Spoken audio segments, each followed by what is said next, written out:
আজকে একটা ভিন্নধর্মী motivation class.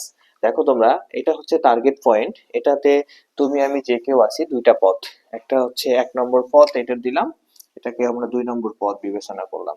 1 নম্বর পথটা একটু হচ্ছে লম্বা, 2 নম্বর পথটা একটু হচ্ছে খাটো বলি, বা বলি হচ্ছে শর্ট, এটাকে বলি হচ্ছে লং।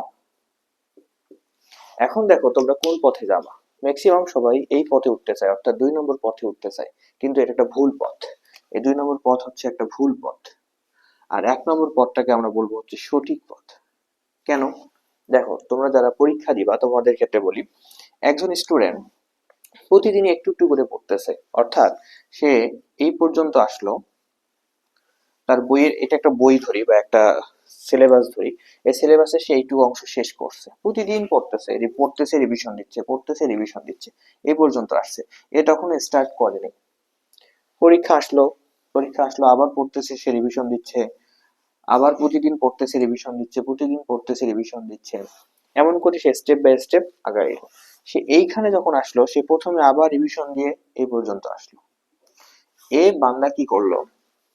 শুরুই করেন, সে আগের দিন বা 2-3 দিন আগে, পরীক্ষার আগে শুরু করলো বই নিয়ে। সে রাত দিন 24 ঘন্টা শুরু করলো, প্রথম থেকে পড়া শুরু করলো, একবারে গিয়ে শেষ করলো। সে কিন্তু রিভিশন দেওয়ার কোনো সুযোগ পায়নি, সে পড়ছে পড়ছে পড়ছে, শেষ পর্যন্ত গেছে। এ যখন এখানে গেল, সে পড়ছে এবং রিভিশন দিছে, পড়ছে এবং রিভিশন দিছে, তার সময়টা লাগছে অনেক সময়। দেখা গেছে যে প্রতিদিন সে 4 ঘন্টা করে পড়ছে, 4 ঘন্টা করে পড়ছে। আর এই বান্দা প্রতিদিন তো পড়ে নাই, পরে লাস্ট যে 7 দিন, সে 7 দিনে প্রতিদিনে হচ্ছে 16 ঘন্টা করে পড়ছে। আর এই প্রতিদিন 16 ঘন্টা পড়তে পারে না, এ পড়ছে কয় ঘন্টা করে? 4 ঘন্টা করে। এই 4 ঘন্টা করে পড়তে পড়তে পড়তে পড়তে সে আগাচ্ছে এবং রিভিশন দিচ্ছে, আগাচ্ছে, রিভিশন দিচ্ছে।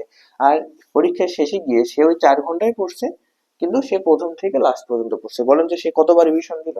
অনেকবার রিভিশন দিয়ে দিয়ে এই পথে আগাইলো। আর সে কি করলো? কোনো রিভিশন নাই, একদম লাস্ট 7 দিনে 16 ঘন্টা করে পড়ে শেষ পর্যন্ত আসলো।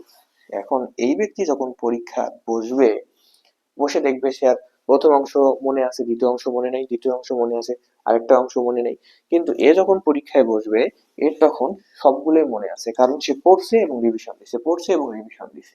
তাই আমরা কখনোই এই শর্টকাট ওয়েতে না গিয়ে যাব না, আমরা সবসময় যাব কোনটা? একটু লং ওয়েতে যাব, একটু বেশি সময় নিয়ে পড়ব। পড়াশোনাটা হচ্ছে বোঝার বিষয়, এটা কোনো শর্টকাটের বিষয় না। ঠিক আছে? আশা করা যায় তোমরা বুঝছো।